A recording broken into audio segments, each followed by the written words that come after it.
So there are three levels of meditative concentration in concentration meditation. Every meditation has the first two levels of concentration. The first level is momentary concentration. That simply means, where is your awareness in this moment? That's the only thing that it's tracking. And whatever that is, that's the answer.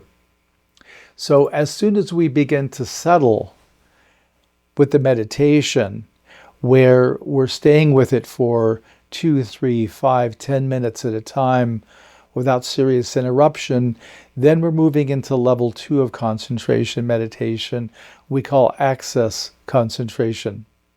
Access concentration means that it's getting close to something significant. It's getting close to the third level called absorption, or jhana. The second level is a very, very broad and deep level. It has a lot of goodies in access concentration. For example, there's phenomenon that are called the jhana factors.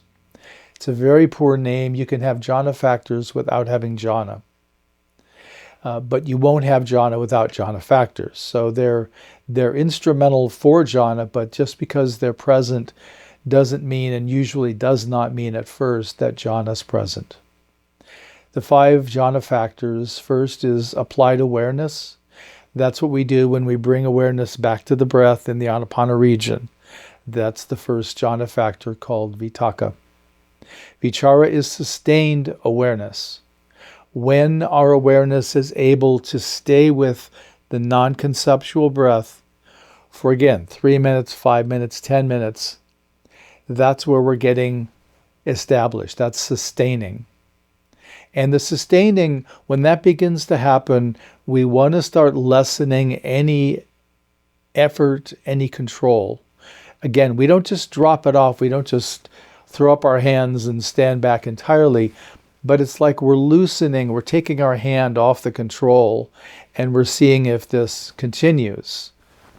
If you're timing it right, if you're concentrated enough and you relax your effort, you're doing just a little, you'll feel the practice engage itself a little more dramatically, where it'll feel like all of a sudden it moves at it to a deeper level or at a faster pace. And there's a clear sense of, I'm not controlling this.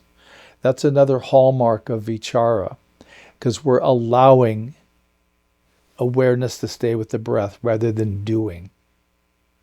So that's Vichara, that's the second jhana factor. The third jhana factor is Piti, which is often translated as joy. And it's a quality in the body. Actually, I think it's bliss. Sorry about that. It's translated as bliss, but it's in the body.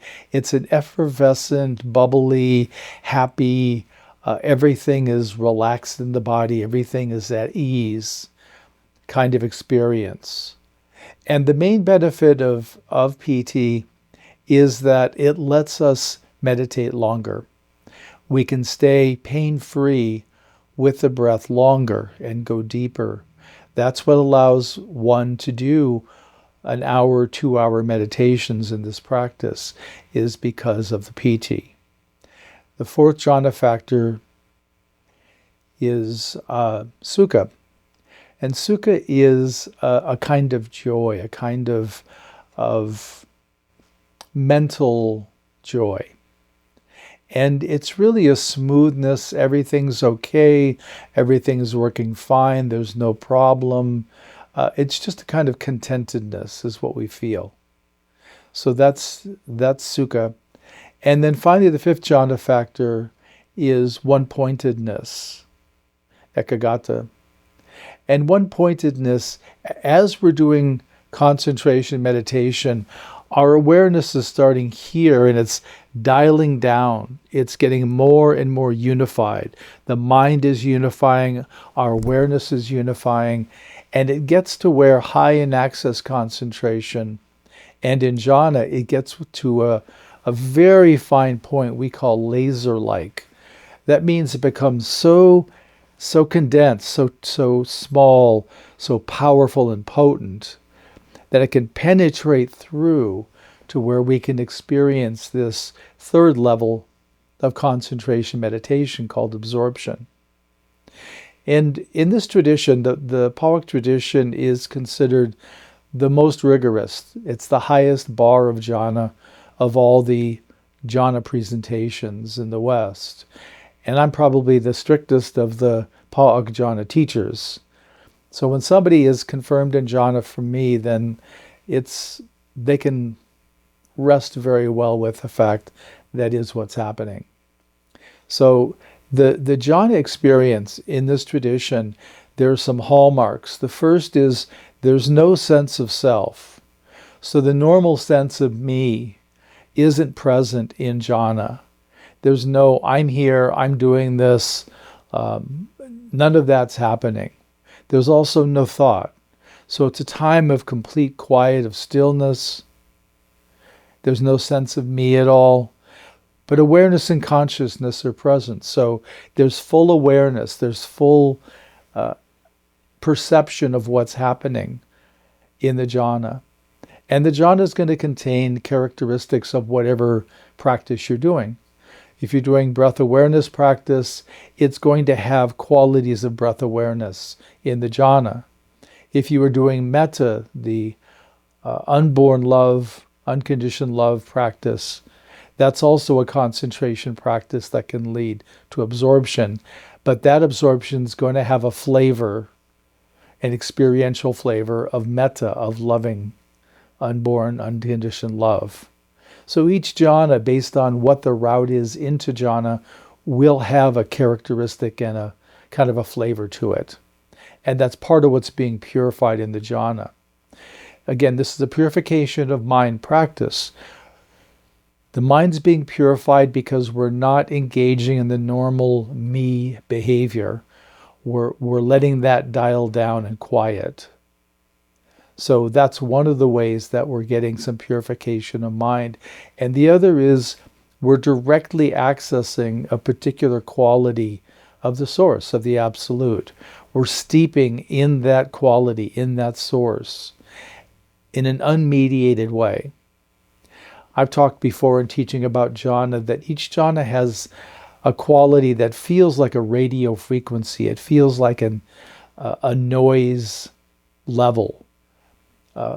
And when you enter the jhana, it's like our energy and the jhana energy at first aren't quite a match. They're close enough that jhana has arisen, but they're not matched yet. So in jhana, part of what's happening is that frequency, that radio frequency, is harmonizing our awareness and consciousness to the level that we can sustain with first jhana for an extended period of time. And it takes multiple trips, multiple experiences to purify the mind, to get the mind to where it can harmonize at that same level as the jhana in a way that we can stay with for long periods of time. And that's part of the purification of mind that's only available from these practices. This is why they're so crucial. And also it gives us the experience of steeping in the source, in the absolute, in a particular quality or function of that absolute. So that's concentration meditation. That's the levels of concentration meditation and the jhana factors that can come up in both access concentration, and they will be there in absorption as well. Let me just pause here for questions or comments.